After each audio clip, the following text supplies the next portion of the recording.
여러분 안녕하세요. 방금 9시 31분에 PC 물가 데이터가 발표됐고요. 지금 9시 32분입니다. 1분 동안 데이터 업데이트해서 바로 즉시 분석할 수 있도록 하겠습니다.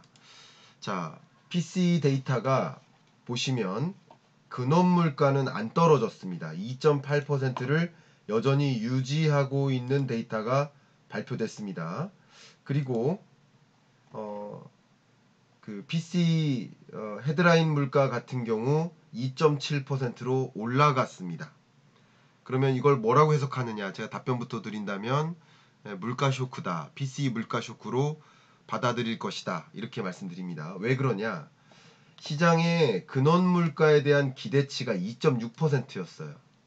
그러면 지난달 2.8%를 기록했고 그리고 또 2.8%를 기록했는데 연속 두 번. 이번에는 2.6으로 다른 건 몰라도 근원 물가는 떨어지지 않겠느냐라고 시장은 기대를 했는데 기대를 훨씬 넘어선 수준의 근원 물가가 발표된 것이고 그리고 전월보다도 계속 안 떨어지고 근원 물가가 스티키하게 유지되고 있다. 그래서 시장의 해석은 물가 쇼크다 이렇게 느낄 가능성이 높습니다.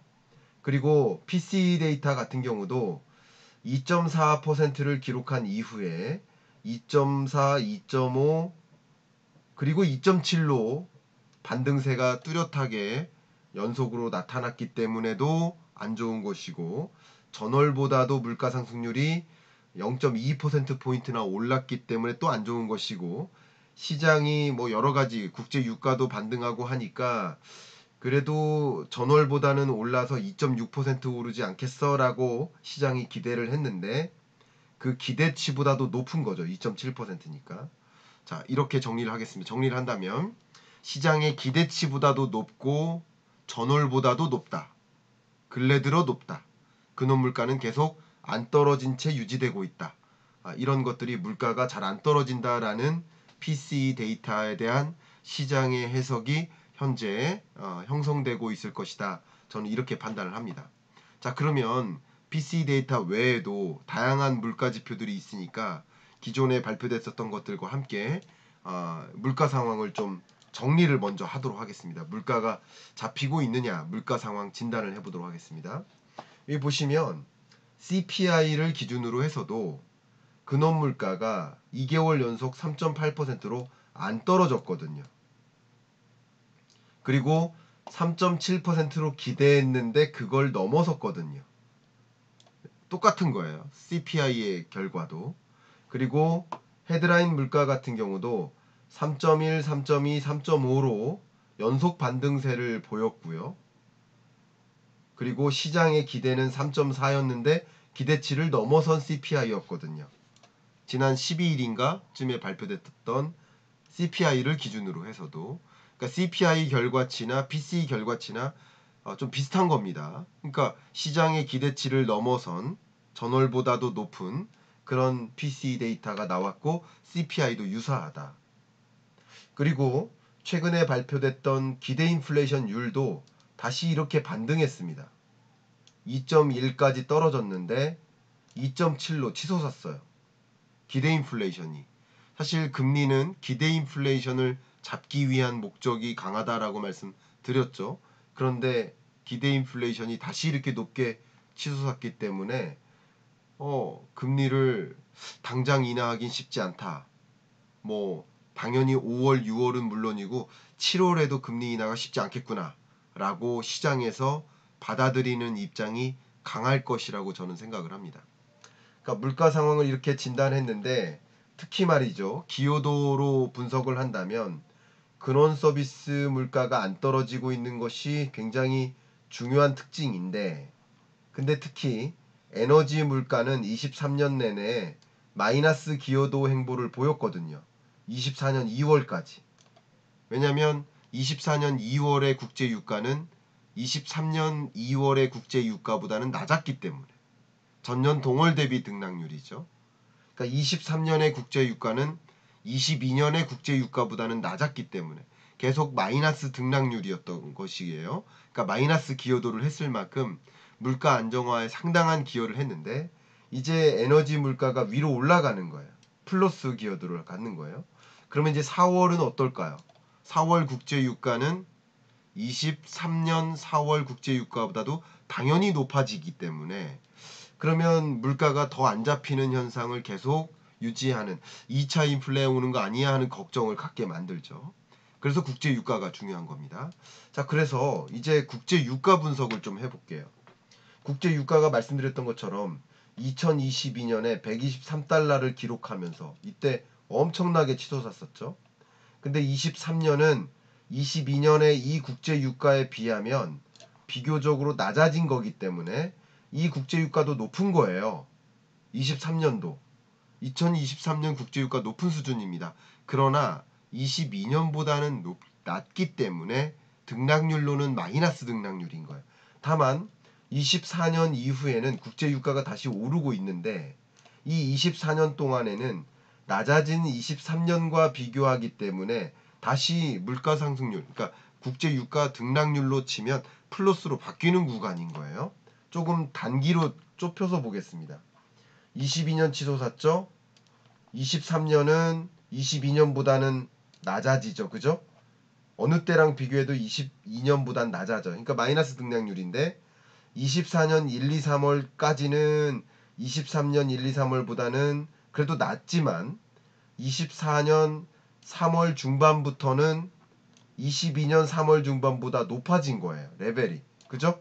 높아지는 거예요. 그러니까 이제 국제유가 등락률이 플러스로 굉장히 강하게 반등하는 거예요. 이런 측면에서 국제유가가 다시 반등함에 따라서 그러니까 3월 오늘 발표된 거는 지금 3월 물가예요. 미국 3월 PCE 물가예요. 4월 물가가 중요한데 4월 물가는 5월 말에 발표될 거란 말이에요. 근데 이 4월 물가는 국제 유가 상승이라든가 이런 것들이 어쨌든 뭐 중동 전쟁이 엄청나게 확전하는 게 아니라서 뭐 100달러를 초과하는 건 아니더라도 23년 당시와 국제 유가를 비교하면 올라가 있기 때문에 또 이 물가가 거들 거예요. 그러면 CPI, PCE 발표될 때마다 또 물가 쇼크에 대한 공포감이 돌 것이라고 생각합니다. 그러면 이제 미국 경기 상황을 진단해 드릴게요. 미국 경기는 어쨌든 GDP 나우로 봤을 때 2.7% 수준을 유지할 만큼 24년 1분기 GDP 증가율도 아주 괜찮은 흐름이라고 느낄 수 있겠습니다. 물론 어제 발표된 미국 경제 성장률이 1.6%지만 제가 한 30분 전에 설명했던 것처럼 이게 다시 상향 조정될 여지가 있고 미국 경제가 1분기만 가지고 판단할 수도 없고 그리고 설비 투자 증가율이 여전히 떠받들어주고 있기 때문에 이걸 경기 침체라고 볼 수는 없다. 미국 경제는 여전히 건전하다, 견고하다 이렇게 볼 수 있겠죠. 견고한 미국 경제임을 보여주는 게 IMF의 경제 전망치고 IMF는 24년 올해 미국 경제가 2.7%로 전년보다도 높을 것이다라고 전망할 만큼 미국 경제가 강한 흐름을 보이고 있다고 생각합니다. 그러니까 미국 경제가 나름 강한 흐름을 보이니 금리를 서둘러 인하할 필요가 있어요, 없어요? 없는 거예요. 금리 인하라는 관점은 서둘러 금리 인하하는 경기가 걱정이 돼서 금리 인하하는 그런 금리 인하가 아니라 경기는 괜찮으니까 물가 잡히면 이제 금리를 정상화하겠다. 5.5% 금리는 너무 높은 수준이니까 정상화 행보인 거예요. 정상화 행보라고 본다면 급하게 서둘러서 금리 인하를 단행할 필요가 없는 거죠. 고용 지표를 봐도 임금 상승률이 여전히 4%대로 4.1%로 높기 때문에 근원 물가, 근원 서비스 물가가 당장 잡히지도 않을 것이라고 판단 내려집니다. 자, 이런 견지에 있기 때문에 미국의 결국 이런 물가 분석 또 경기 분석, 국제 유가 분석 이런 것들을 한 이유가 뭡니까? 당연히 기승전 금리죠. 금리가 언제 금리를 인하할 것인가에 대한 궁금증을 당연히 여러분 갖고 계실 거고 지금쯤이면 어쩌면 금리 인상할 수도 있다 라고 시장에서 믿고 있을 것 같아요. 일단 금리 인하 기대감에 대해서 보여드리겠습니다. PC를 발표하기 전까지만 해도 그래도 거의 100%, 아니 93% 금리 동결할 거야. 그러나 5월에 금리 인하할 수도 있어. 6%는 그렇게 믿었단 말이에요. 근데 지금쯤이면 거의 100% 금리 동결할 거라고 믿거나 금리 인상할 수도 있어라고 믿을 거라고 생각을 하는데, 자, 금리 인하 기대감을 보는 거예요. 지금은 시장의 금리 인하 기대감 지금 업데이트하고 있습니다. 조금 정말 정말 제가 지금 말씀드린 대로 여기 보세요. 5.5%로 자, 다시 한번 업데이트 하겠습니다. 비슷한 수준을 유지하는 것 같네요. 그죠? 예, 5.95%로 여전히 금리를 동결할 것이다가 좀 강하게 움직입니다. 조금 전에 업데이트 했을 때는 금리 인상할 수도 있다라고 또 이렇게 CME 페드워치에서 보였었거든요. 자, 어쨌든 금리 인하 기대감이 더 줄어든 거예요.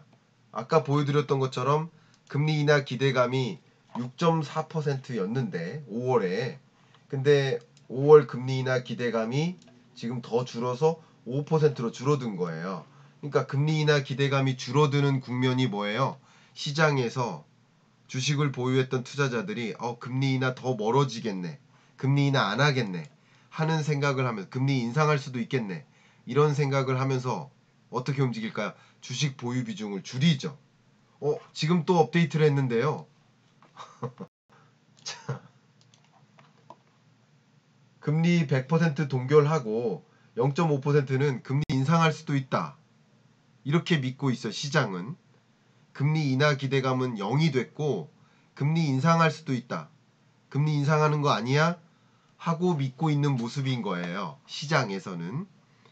자, 제가 또 중간중간 업데이트 하면서 계속 달라지겠죠. 달라지는데 지금 어쨌든 PC 데이터의 결과가 해석이 막 돌고 있겠죠. 시장에서는 도는 과정에서 아마도 금리 인상할 것 같아, 또 추가 인상할 것 같아, 물가가 안 잡히네, 이런 생각을 하고 있으리라 생각이 됩니다. 자, 그러면 금리 인하 기대감이 어떻게 움직이는지 좀 보여드릴게요. 기대감을 봐야 돼요. 5.5% 금리에서 지난 1월에는 1월까지는 3월 금리 인하 할 거야, 이렇게 믿었단 말이에요. 그러니까 당연히 주식 보유 비중을 늘리고 주가가 오르죠.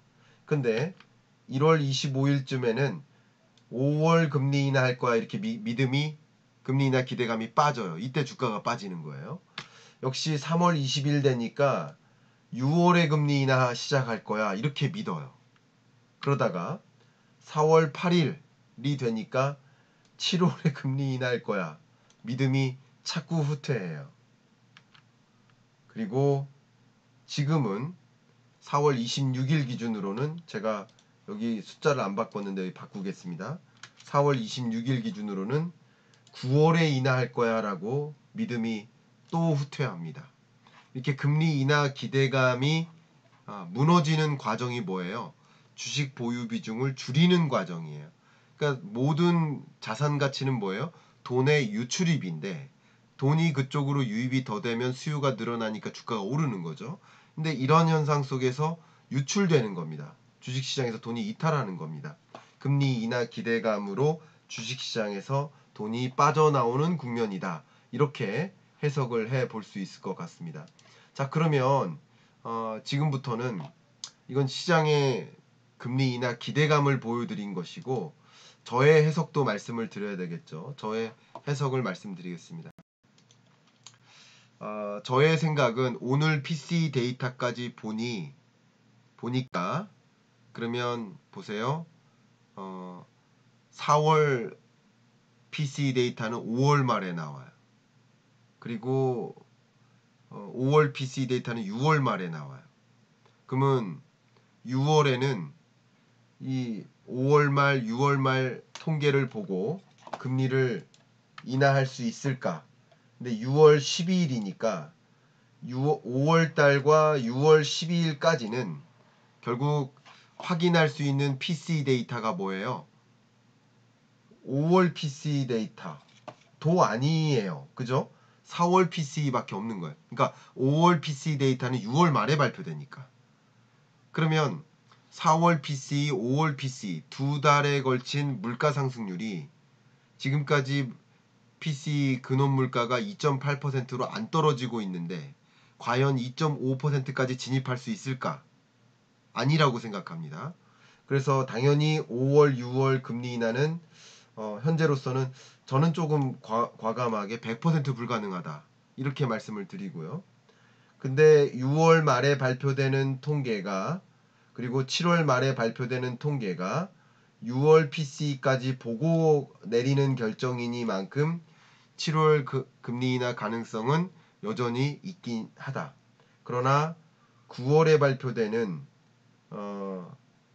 9월에 발표되는 CPI라든가 또 8월에 발표되는 7월 물가 이 정도 데이터를 봐야만, 왜냐하면 스티키하게 물가 상승률이 잘 안 떨어지기 때문에 지금으로서는 금리 인하 가능성을 9월에 무게를 더 둘 수 있겠다. 제가 뭐 최근에는 7월에 무게를 더 뒀다가 제가 지금 이 물가 데이터를 보면서 판단하기로는 연준의 파월의 마음은 이 데이터를 보면서 7월까지도 금리 인하 어렵겠구나 이런 생각을 하지 않을까, 그렇게 저는 의견을 드리겠습니다. 어쩌면 금리 인하 시점은 물가 잡히는 구간이고, 물가 잡히는 구간은 목표 물가 2%에 부합하는 구간인데 2%에 부합한다는 얘기는 근원 PCE 데이터가 그래도 한 2.4, 그냥 많이 양보해서 2.4% 정도는 나와야 2%대 물가에 진입했다라고 어느 정도 확신 있게 얘기할 수 있지 않을까. 좀 많이 양보해서 말이죠. 그래도 한 2.3, 2.2 이 정도는 나와야 되지 않을까 생각하는데 이렇게 데이터가 나왔기 때문에 당장 금리 인하기는 어렵다 이렇게 말씀을 드리고요. 금리 인상론이 지금 커지고 있는데, 물론 국제 유가가 중동 불안이 확전되면서 뭐 100달러 이상으로 치솟고, 그럼에 따라서 물가 불안이 다시 야기되고 2차 인플레가 온다면 금리 인상 가능성 있죠.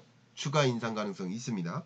그러나 2차 인플레까지는 아니고 그냥 스티키한 인플레이션, 다시 물가 지표를 보면서 설명을 드리겠습니다. 쭉 올려서 다시 설명을 드린다면 2차 인플레이션까지는 아니고 그냥 스티키한 인플레이션, 그런 흐름만 보인다면 보세요. 이 물가 상승률이 이렇게 한번 치솟았단 말이에요.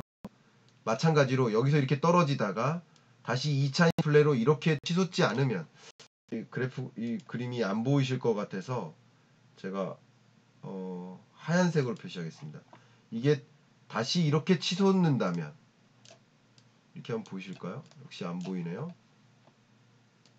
치솟는다면 노란색으로 하겠습니다. 이 값이 이렇게 올라서 다시 이렇게 치솟는다면 두 번 꼭지를 그리죠.